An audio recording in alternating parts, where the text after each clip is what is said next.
Good afternoon and welcome to Lunchtime series with Kevin, where we add value to people's lives, happening every other day on ebizradio.com at 12 o'clock. For our Lunchtime marketing segment, our very own resident genius, marketing and communications expert, Craig Paisley. How are you doing, Craig? I'm well, and you, Kevin? Thanks. Yeah, good to be chatting again. Good. Craig, so in terms of where we last where we last left off, we spoke on customer experience and covering a lot about that and what that really that process looks like and the considerations. And I mean, you shared some valuable information. Can you just sort of wrap it up and give us a bit of a synopsis of what we did chat about last week? Great. Absolutely, Kevin. The points I want to share from last week's conversation on CX, or customer experience as it's known, are as follows. So most CS success metrics fall into the same category with the measures across customer satisfaction, customer loyalty, brand advocacy and reputation, product or service quality, and one of the most important is obviously employee engagement. What's important to note, though, is that the brand-led businesses must firstly define what CX means to their organizations and then decide how to measure it. Otherwise, metrics mean nothing, because if you don't understand what you're trying to measure, you're going to get the incorrect view that brand represents in the CX proposition. So referencing that great article from HubSpot.com again, we learned that customer experience can be measured across 4 really simple steps. Number 1, analyze customer satisfaction survey results. Using customer satisfaction surveys on a regular basis provides great insights into the brand's customers' experience across the products or services.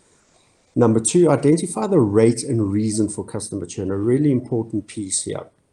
Churn happens, it's part of business, and it happens to every single business, Kevin. So it is important that you learn from churn when it happens so that you can prevent it from happening again.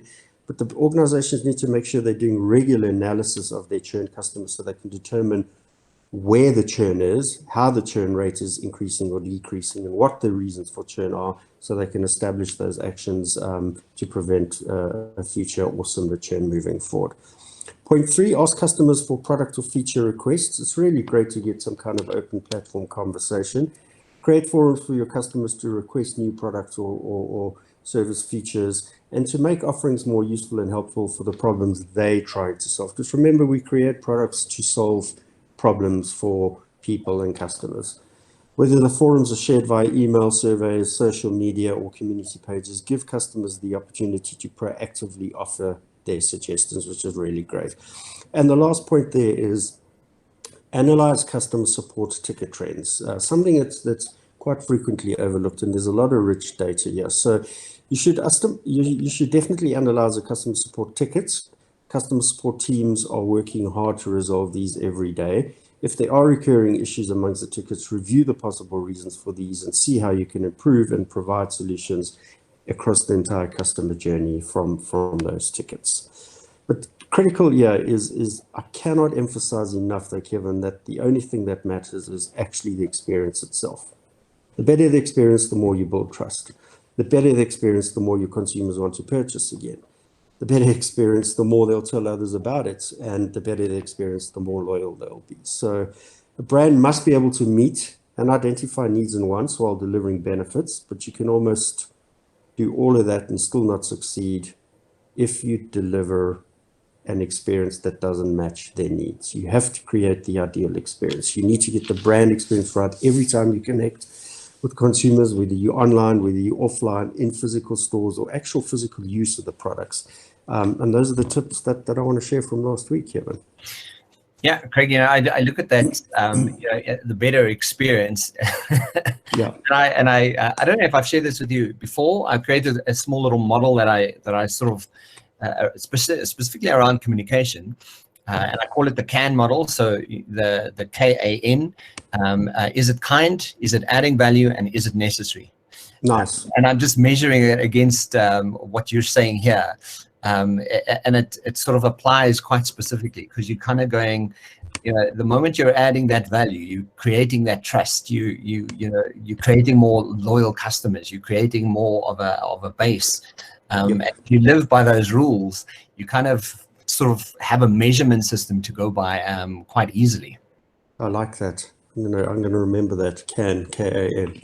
Yeah. So not Kevin's analytical something like that. no, it's just I was sitting in a session with someone the one day, and I said to them, because they were struggling with communication and delivering enough value, I said, is it kind? Is it adding value? Is it necessary? If you can sort of go by those three, and you can measure what it is you're sharing according to that, it 100% lands every time. That's fantastic. So yeah, I mean, Craig, we're not talking about the camel. We're talking about what we are sharing today, and please tell us about that. Yeah, so as I mentioned at the end of last week, Kevin, I wanted to delve a little deeper into the topic of customer experience by taking a specific look at the impact of CX in the retail category, and with a bit more of a bias in the retail grocery category, because that's something that we really experience every day of our lives. These great insights were covered in a highly informative customer experience report by Kantar. As I've mentioned to you in the past, Kantar really is one of my go-to sources, a phenomenal organization with really great deep insights. So the report titled Retail Secrets Hidden in Plain Sight. And again, this is just such a good title, because there are so many things that are just in front of us at reach every single day of our lives in this particular marketing and communications game. And there's some really great insights that have come from this. Yeah, Craig, I remember you referenced the report last week when you shared some amazing stats on how brands that are rated higher in CX delivered greater ROI than those who ranked in lower CX. Yeah. That's a good point, Kevin. The brands ranking high in CX, which are classified as truly customer-centric brands or companies, were delivering over $3.4 trillion more than the so-called average retailers. And that's a lot of money to be left on the table. So, I think it's important for all brands to up their game and make sure that they're not losing out on the money there.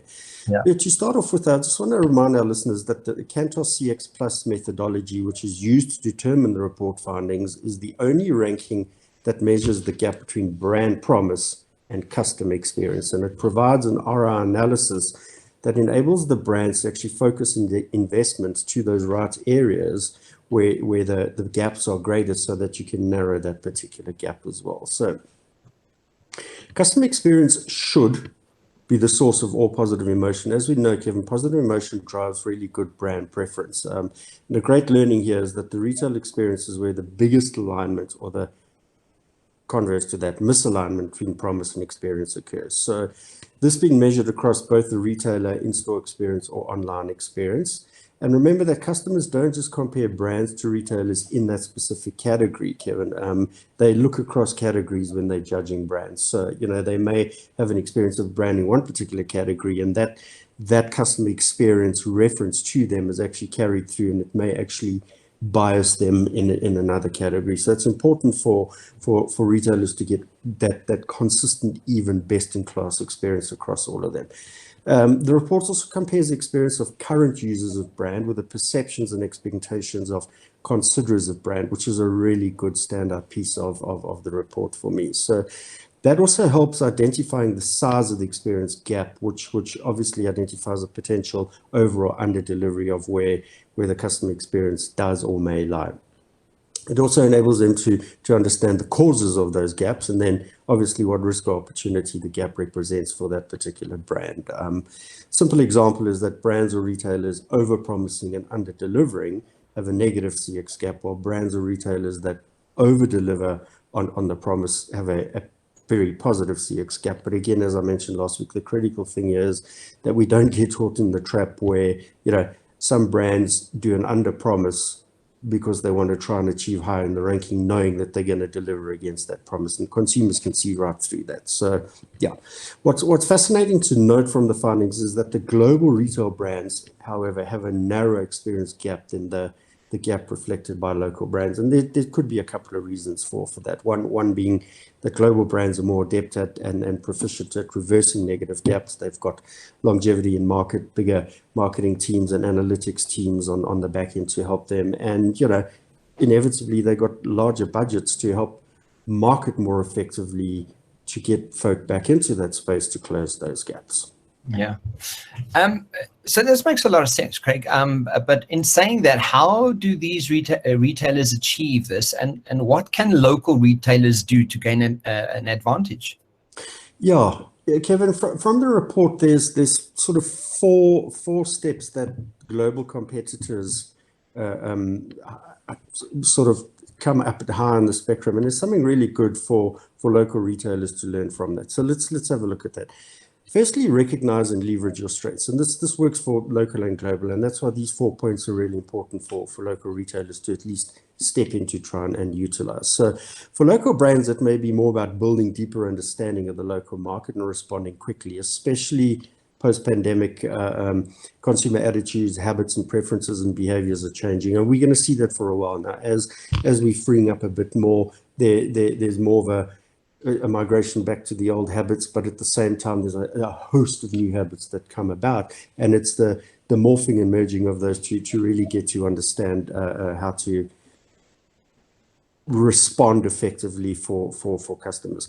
For global brands, though, it may be just around exploiting efficiencies and standardizations, but also finding more innovative ways to constantly deliver positive experience in the customer post-pandemic environment. And again, the critical thing I mentioned budgets earlier is it's really hard for local brands to step in and achieve the same level of innovation because they just don't have the same budgets that the global brands have. Yeah. So secondly is to work with your gap. Understand what a wide or narrow gap experience means for your brand and adjust the customer experience strategy to more effectively capitalize on those brand assets or build it out. Okay. No matter what the delivery that you promise, top ranked brands always have a positive experience gap. The goodwill of positivity buffers brands to negative shocks and can be important in times of turmoil. So again, that big budget, effective positioning of brands, great exposure, great conversation, great engagement really helps brands buffer possible negativity and some of the challenges in the market that the local brands would fall under. Thirdly is to re-examine your brand promise. Recognize that customer experience excellence starts with a brand promise and meaningful difference. And the last few conversations we've had, really meaningful difference, purpose, intent really comes to the fore there. So current circumstances will bring value into sharp focus and require brands to adjust. Brands must use the foundation of their brand promise to really augment and future shape their customer experience strategies. If your brand scores poorly for brand promise, you must fix it first before addressing other CX weaknesses, because no matter what the CX strategy proposition looks like, if that brand promise is failing, there's going to be trouble for your brand. No matter how you fix it downstream, if at the get-go it's not aligned, it's just not going to work. And the last point there is strengthen weak customer experience pillars. If you're a local brand, realize that you may be compensating for CX areas of weakness with one strong pillar of strength. You need to build consistency across the entire customer experience journey, like global brands do. Conversely, if you're a global brand, find ways to innovate CX for greater relevance in each market. And again, when you've got budgets behind you, you can get out and do that a lot more easily than the local brands can.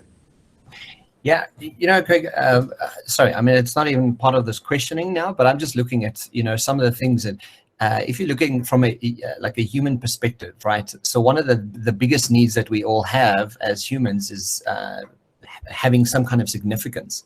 And I think that's where people have a challenge, right? If my need for significance outweighs the impact that I'm having on the environment, it's going to be more about me, and not about my customers.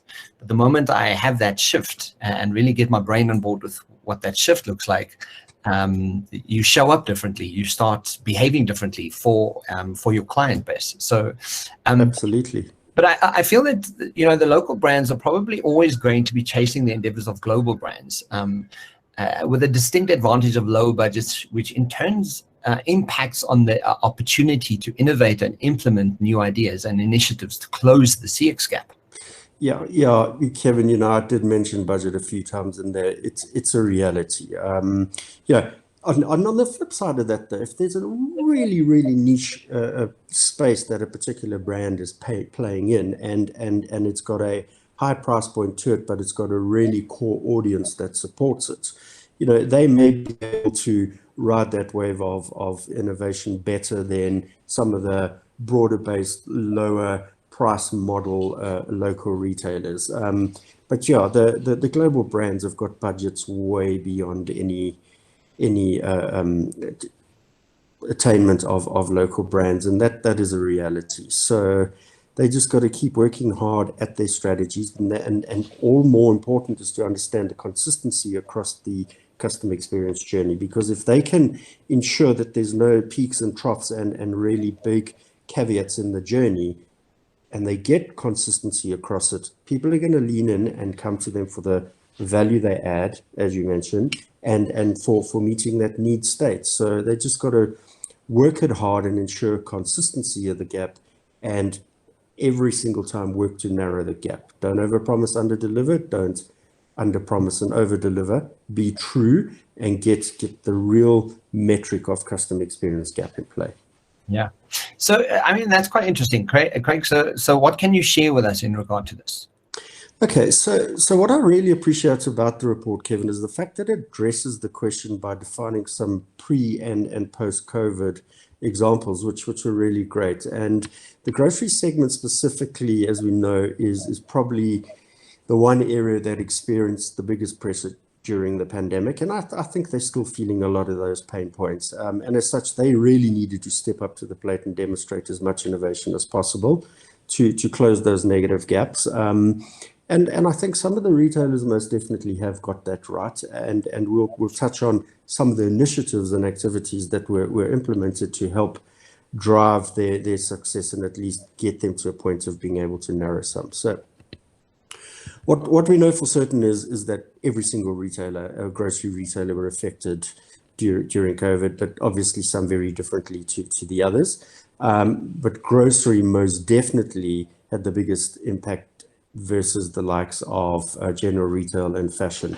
Fashion and the likes were sitting in an online space long before grocery retail was, so they definitely had the opportunity of continuing to evolve their models far quicker than grocery. And as there was an increase in home consumption occasions, this really challenged retailers to alter and streamline their supply chains and really build in good online e-com capability. And there was obviously a lot for them to learn, but the likes of fashion and some of the other general retailers probably were a good reference point for grocery retailers at that particular point in time. The stats tell the truth again here, though, Kevin, because the CX Plus 2020 report highlights the fact that grocery retail was actually not delivering great CX before the pandemic, interestingly, with just 15% of consumers claiming that they were delighted with their last interaction. So obviously there are many great retailers that are exceeding in this particular measure. The analysis highlights that the majority of brands didn't even delight 30% of their customers, and that's quite alarming to realize. And what's even more alarming, though, is that only 24% of customers noted that the retailers were performing well on the Omni-Channel experience, and this being substantially lower than Omni-Channel ratings for fashion and general retail. And again, I always go back to the consistency of the customer experience. And if you're failing in some parts of the Omni-Channel experience, you could drive that customer away for good. That's a reality. Yeah. A key area of concern is that the grocery retailers did not have the efficient e-com strategies in place. And one way of overcoming this was for them to then start outsourcing functions to third-party providers, which you well know presents real big risk for retailers, because they're actually handing part of the responsibility and control of the actual customer service and customer experience over to third-party external providers who potentially don't have the same intent at the end of the day. They don't have the same value view. They don't have the same sort of staff employee proposition either. So there's huge risk in terms of customer loyalty there. and actually you could lose those customers over a period of time. One of the big interesting things for me there that came out in the report is potential loss of customer data, because the third party actually is the party that has control and use of that data, and that's really where key decision making happens. And when you as the brand owner is not in control of the data, that's an area of major concern. Yeah. So either way, the customer still ranked retail grocery delivery and click and collect experience during pandemic the same as pre-pandemic, which generally opens room for improvements in this area. And I think as we see the easing of COVID, I think retailers will be able to take a little bit of a step backwards and just start focusing more on those particular areas. Okay. What the report highlights, though, is the importance of understanding the different expectations between grocery retail and fashion retail, because consumers are ordering multiple grocery retail products at a particular point in time where only one or two fashion items in the retail space online. So each have a very different demand of the respective retailers. So whilst the back-end delivery capability, payment gateways and things like that could really be great learnings for local retailers, the engagement process, the product selection, collection, packaging, and distribution is a fundamentally different process in grocery retailing to what it is in fashion retailing. And then, as you well know, one of the key hooks in the fashion retail is the free what the hell's the word I'm looking for? The free sending it back if it doesn't fit or if it's the wrong size. So exchange policy. Exchange, thank you. Free exchange, and in a grocery retail proposition, that's a really difficult factor to take care of as well.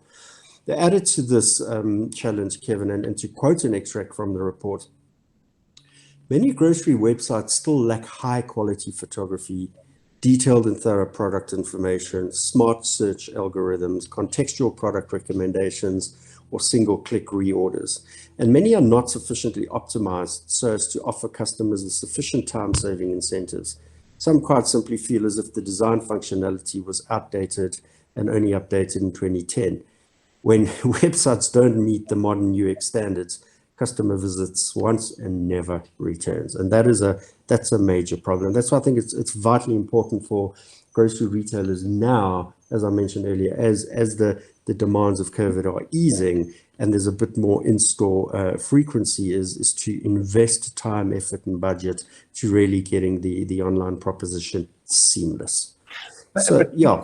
Sorry, but on that point, what I have noticed is it's something that I've taken up online now is I think there's an online store called fruitandveggies.co.za who package your fruit and veggies in a box and they come deliver fresh fruit and veggies to your house once a week.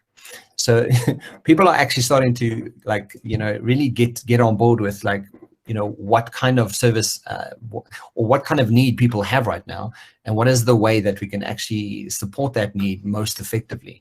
Oh, that's great. That's part of that differentiating factor of meeting the client's needs to such a degree. I look at Superb List.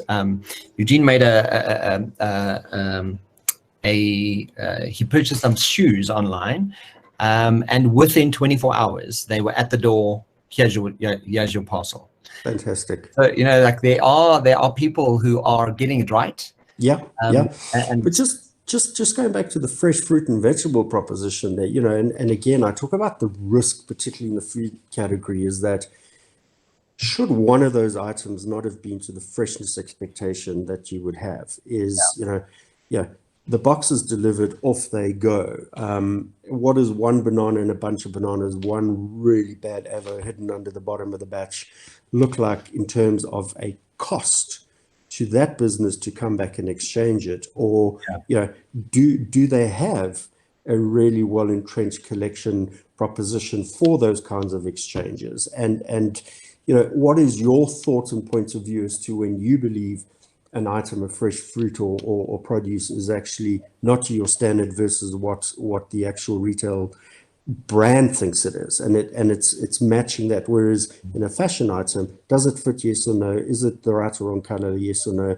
Is it torn? Is there default in it, yes or no? And those are much more easier to understand and identify variables that could then leverage the exchange proposition. But when you're starting to play into that fresh fruit space, that's a difficult space, and it could add huge cost to the distribution mechanics of those organizations. But not only that, when it comes to food, if I get bad food from a place, I won't order from it again. Correct. Yes, yes, actually. Like it's not a negotiation. Like, oh yeah, it was just one apple. I'm kind of going, no, but like, this is food, people. You can't. It's the stakes that you're putting out there is far higher than very much so. Yeah. So again, let's contextualize some of that. So grocery retail does not perform well in the top 3 customer experience drivers of brand preference. Kevin, with only 23% of consumers noting that grocery retailers are excellent when it comes to the experience of their online shops, just 24% of consumers believe that grocery retailers made it easy for them to combine online and offline, and just 26% of consumers feeling that grocery retailers deliver excellently when it comes to innovative digital services. So, there's huge room for improvement there. But staying with the stats, we note that the grocery retail e-commerce is set to grow at about 10 times faster than traditional retail, which means that there has to be an increased investment and ongoing innovation in the omni-channel experience. And if the retailers want to remain relevant to stay ahead of the competition, they've got to put their investments into those spaces. So, why do I say that?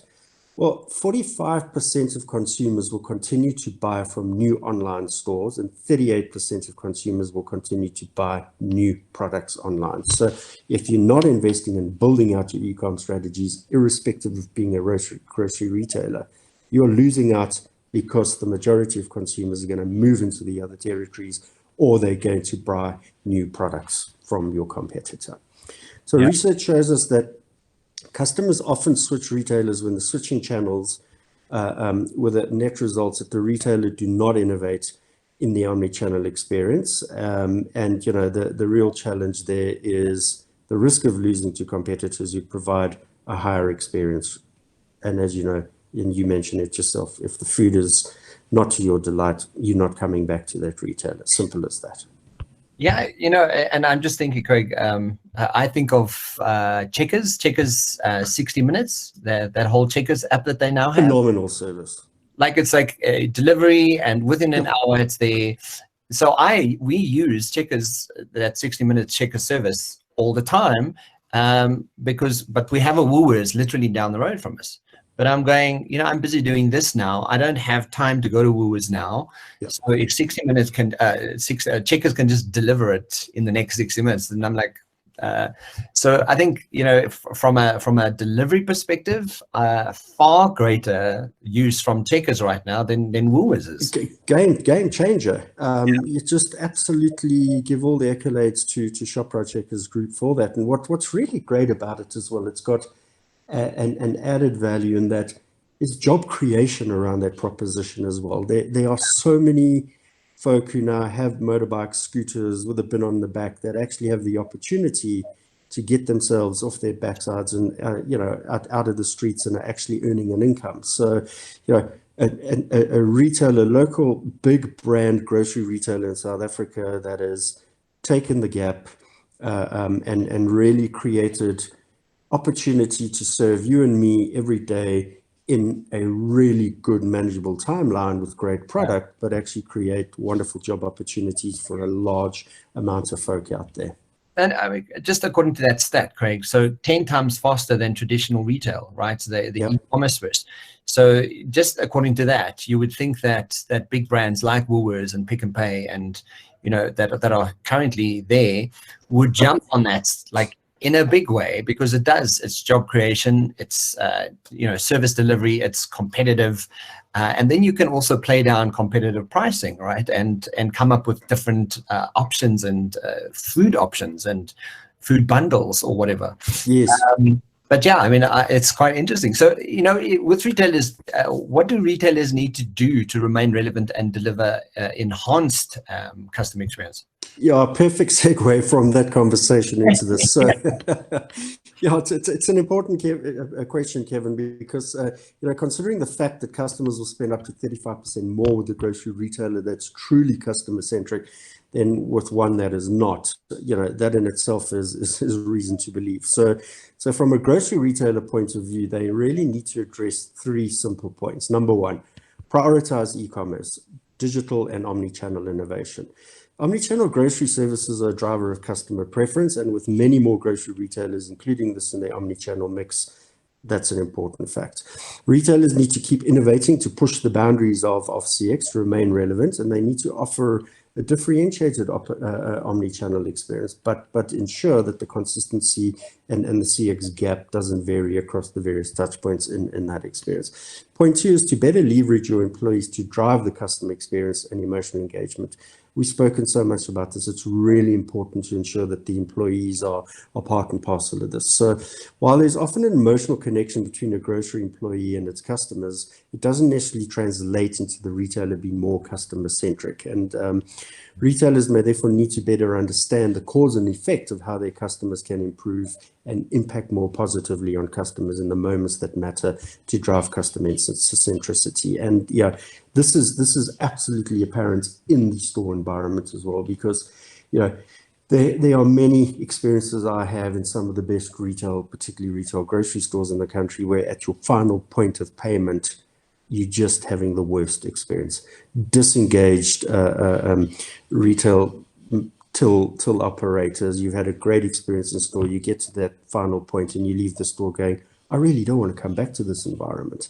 And hopefully you do go onto the online proposition to try that store online, and hopefully that payout aspect is seamless and the consistency of customer experiences in place there. But most definitely, employees can make or break any brand at the click of their tongue. So it's vitally important to understand that. And the final point here is to think holistically about delivering positive emotion. We talk about emotion driving brand preference. So the grocery retail experience has not changed for decades, Kevin, and as such, retailers need to reimagine the experience of the future to deliver a lot more positive emotion to meet those ever-changing ways that consumers discover, shop, and actually experience the physical store.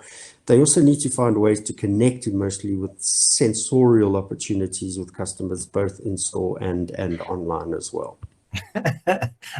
I'm laughing, Craig, because sensorial, like that's how we teach. That's what we teach when from a leadership perspective, from a coaching perspective, we know that how we use information is through our senses. Yes, and we can appeal to people's senses and really get them to almost experience the moment of being in that store.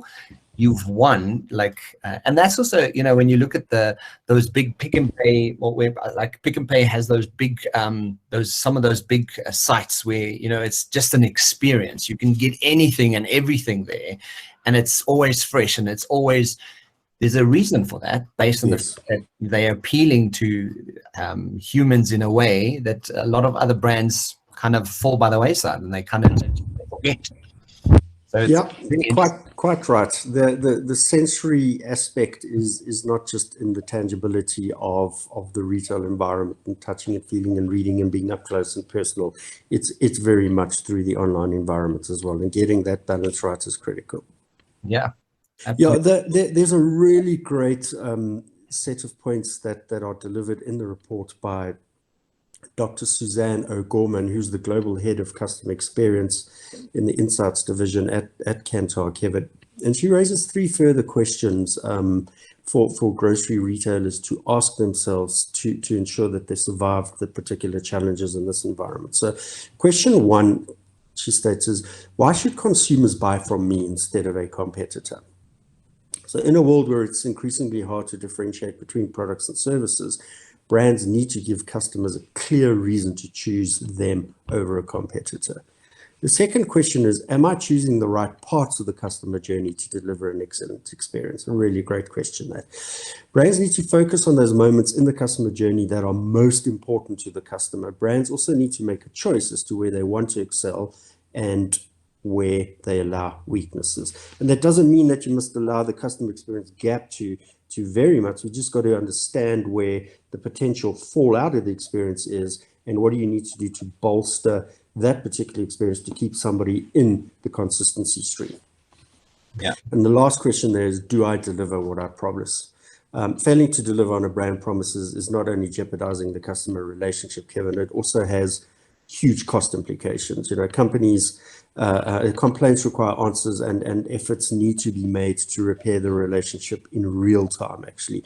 Whereas brands who line actions with words see the payoff. And if you're not working to plug those gaps and repair the relationship in real time, you've lost that opportunity of keeping the customer engaged, and they're going to go off somewhere else. So, yeah.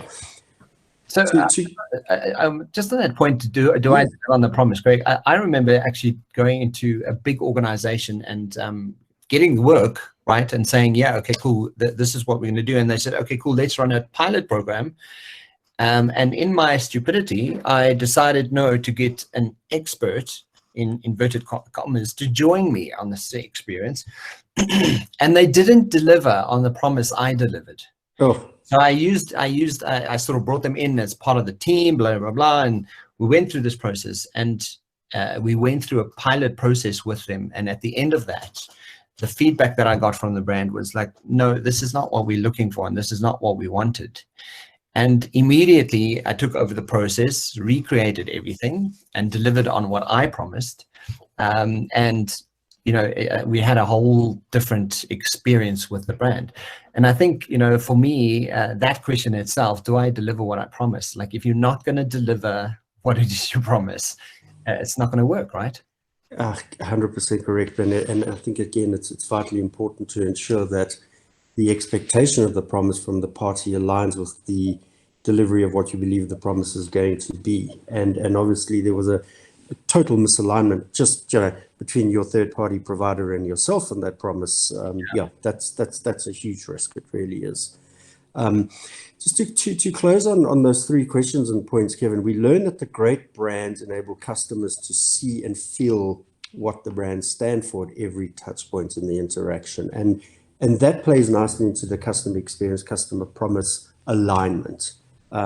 So they can make conscious decisions on where to focus their investments in the customer journey and to ensure that they are able to keep their promise.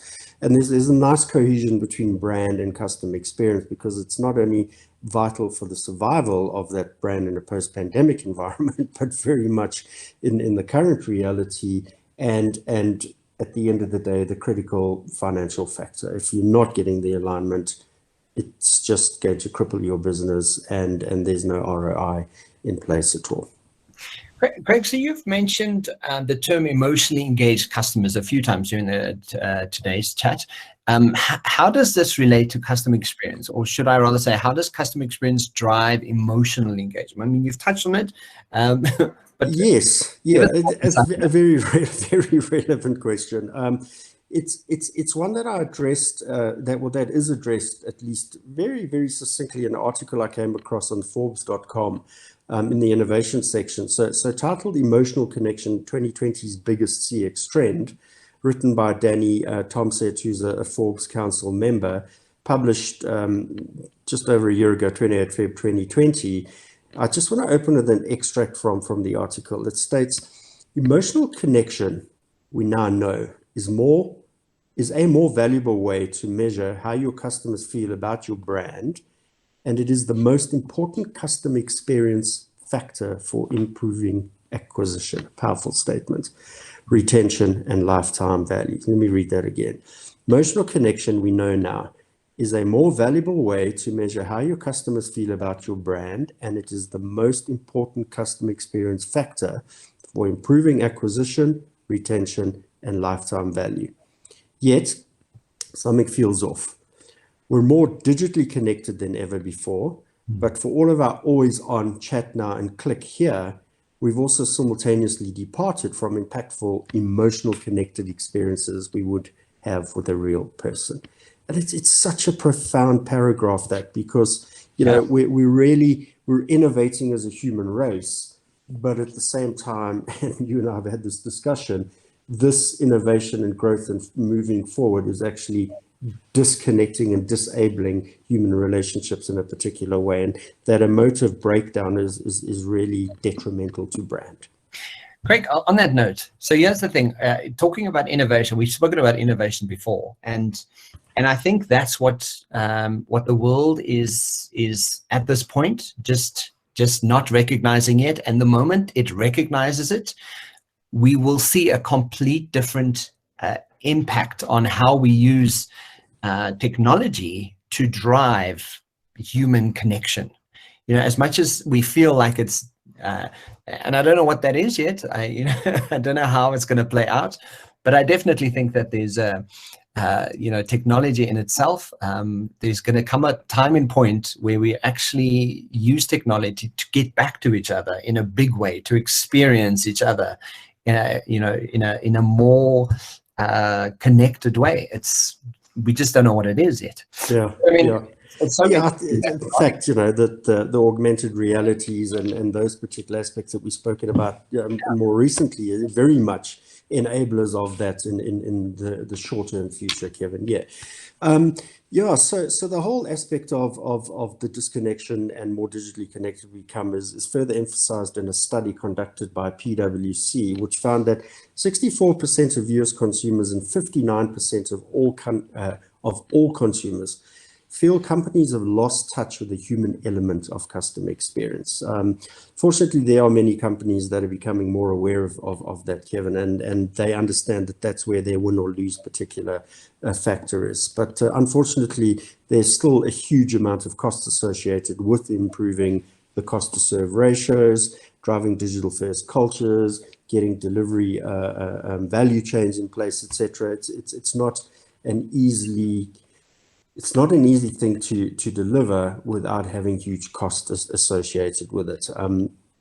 But an important question that emanates from that reality, Kevin, is actually, so how do we rise above customer satisfaction into the more valuable emotional connection space without implementing all of those other propositions? So that particular trend of thinking is validated in a Harvard Business Review article, which found that emotionally engaged customers are at least 3 times more likely to recommend a product or service.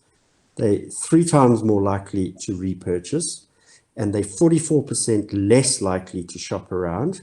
They are theoretically much less price sensitive, with 33% noting they would need a discount of over 20% for defecting. Really important piece to understand there. And customers are becoming loyal because they're emotionally attached and they remember how they feel when they use a product or service. So just, the net impact of having emotional engaged customers at play is absolutely exponentially positive for your business. Absolutely. Yeah. So keeping with the stats, the study of the Journal of Consumer Research found that businesses that optimize for an emotional connection outperform competitors by 85% in sales growth, Kevin, and 60% of the long-term customers use emotional language to describe their connection to a favorite brand. So it's two ways. So, the emotional connection on the lean in to get the customer, and when the customers had that great experience, the emotional reflection in building the brand reputation externally it's a wonderful interplay and two-way stream there. A paper published by Deloitte's Digital found that trustworthiness at 83%, integrity at 79%, and honesty at 77% are the emotional factors that consumers feel most aligned with when considering their favorite brands. This is represented in a really, really great chart titled Exploring the Value of Emotion-Driven Engagement and the Dynamics of Customer Loyalty. And what we see in the chart there is, it starts with shared value. Rational thinking bringing customers to the door. If there's no shared value, the customer's not going to engage with you, whether it's through the front door or the digital front door. And once that shared value is in place and the customer's at the door, the emotion builds to inspire loyalty, advocacy, and preference and takes you through that brand experience journey. And then at point 3, rationality kicks in within incidents that erode customer trust. So if the consistency of that experience gap widens, that's when the trigger hits and the trust and loyalty is broken down. And that's where the empathetic contextualization response needs to kick in. And that's where it's important for employees, customer service teams, et cetera, to in real time re-engage and reforge those emotional bonds with consumers. Yeah, great. Not to give you a science lesson now either, but like there's something that we teach with the Western Cape government at the moment, and we speak about the drive of emotion and how important emotion can make to decision making processes. So we know, like from your amygdala. Is a little gland that just gives you a sort of a spurt of chemicals, and you either feel like you're being rewarded or threatened. Now, in those two instances, and it's a simplified version of what I'm saying now, but in those two instances, if brands can recognize that if you're giving people a moment of reward and connecting with them, part of their brain literally finds different information and makes different decisions around that information based on the fact that they feel rewarded, right? But if you do the opposite of that and you feel disconnected and threatened by something and you're not happy about something, everything your brain then decides about that experience in that moment shuts down, right? So there's actual science to prove exactly what it is you're saying around why brands need to actually connect emotionally. So it's fascinating. So, I mean, Craig, I'll get carried away. So important tips to take away that you could leave with the listeners today around this customer experience, because it's incredibly, as you can hear, it's quite exciting for me. It's a fascinating topic. It really is. So, Kevin, today, let me close by sharing 4 important points from an article published on biz2community.com blog. Again, February 2020. This article, titled 4 Elements of Customer Experience You Aren't Thinking About, was written by Kimberly Zhang, who's editor-in-chief of the Under 30 CEO Forum, and we read the following in her opening statement. In 2020, business can no longer afford to neglect the value of customer experience, with nearly 90% of consumers switching brands due to bad customer experience. Few potential cash drains pose a bigger threat as faulty as customer experience does. While companies continue to build and refine their customer experience models, crucial components of the way customers interact with building continue to be ignored. Businesses are now competing with one another's customer experience more than ever before. So finding new angles for engaging and rewarding customers is an absolute must. The article reads on, while there's no secret formula for knockout CX, it can be helpful to think about it from different perspectives.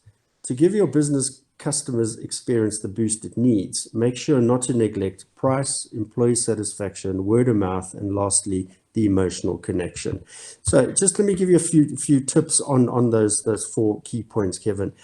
From a price point of view, pricing is more related to customer experience than most would think, with up to 86% of customers noting that they're willing to pay more for a better customer experience than others. But unfortunately, only 1% feel that their customer expectations are consistently met. So when 86% are willing to pay more and only 1% have been met in that expectation, you're losing 85% of the opportunity for growth for your business. So big, it's absolutely important to ensure that the price point is aligned in the promise and in the value change experience as well.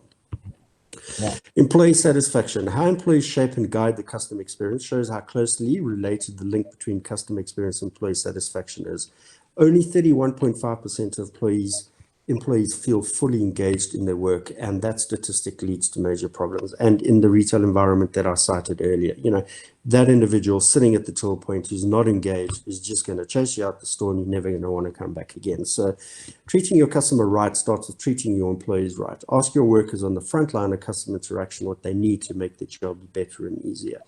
Their requests are most valuable information you have in the quest to upgrade your CX. And by giving employees exactly what they need to succeed, you can ensure your customer experience is operating as well as possible. And, in fairness to the frontline retailers, I think at the beginning of COVID, they were scared as can be. They were the guys outside of the healthcare fraternity that were closest to frontline face-to-face engagement with people in the open space. And I think, there was a lot of fear that came with that. And for retailers, grocery retailers in particular, to understand how to mitigate that fear and bring some value to those frontline workers is vitally important. Yeah. Point 3, word of mouth. Word of mouth is the most powerful marketing tool out there, both good and bad, and it has an exceptional impact on how customers experience your business. Dissatisfied customers will tell between 9 and 15 people about their negative experience, but a happy customer will only tell between 4 and 6 about their positive experience. So the downside of poor CX can pose serious threats to how people view your business. So it's important to keep in mind exactly what customers will be taking away from any given interaction.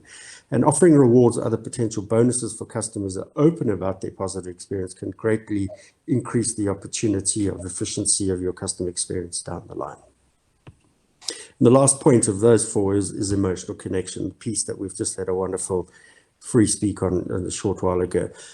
Research published in the Harvard Business Review showed that an emotional connection pays off far more in the long run than the brief problem-focused interactions. So if you want your customers to feel genuinely involved, Kevin, you need to find a way to reach them emotionally. If they feel personally attended to and are shown that their needs have a stake in the overall success in your company, they're far more likely to buy from you more often. So the right customer experience may look different for every business and every sector, but taking care of the people on the human level is always a recipe for success. Focus on what matters most. You'll then get the best customer experience where it needs to be, and your customer's reputation will follow suit. So final few comments there, Kevin. Brands must align their brand and CX strategies as a means of reinforcing their competitive advantage, with the difference being the biggest factor in driving the business forward. CX is the biggest role in driving brand preference and value in building, reinforcing that difference. So it's important. What is the intent of brand preference? How do you create value out of it? And how will that build and deliver and reinforce the difference for you?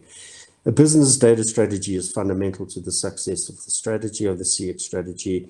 Revisit your brand promise, as it definitely rests at the core of the customer experience.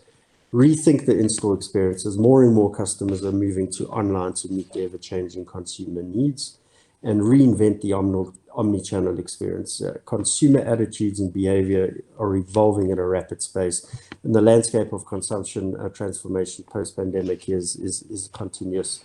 The importance of the omni-channel experience will therefore grow, and needing to understand where and how to best deliver product, service, and experience that benefit customers will require ongoing research and assessment. It's not something that you think you've got it well embedded and you've got a great consistent gap. It's an evolutionary, iterative process, and invest, reassess, research, invest, reassess, research.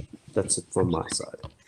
Fantastic. Craig, I know that we don't have a lot of time, and I know you have to dash, so I'm not going to keep you. But guys, if you want to check it out, it's the eBiz Radio's marketing segment happening every Thursday at 12 o'clock. So join us every Thursday where Craig and I hash it out on various conversations around marketing and the interesting aspects around it. Craig, what do you have lined up for us next week? Kevin, there's a couple of thoughts at mind, and one of them is putting call out to talk to Heidi Ebro from Hollard. Trying to see if I can get her onto the show and talk about their great campaign that has been launched. Come on, Heidi. That's where they've used their marketing platform. So I'm pushing hard to see if we can get that in place. Fingers crossed. But outside of that, there's still a lot of other thoughts at play. I'll keep you posted on that by tomorrow, though. Fantastic. Yeah. Thank you, Craig. Thanks for joining me. Lunchtime Marketing every Thursday at 12. I'll chat to you soon. Thank you.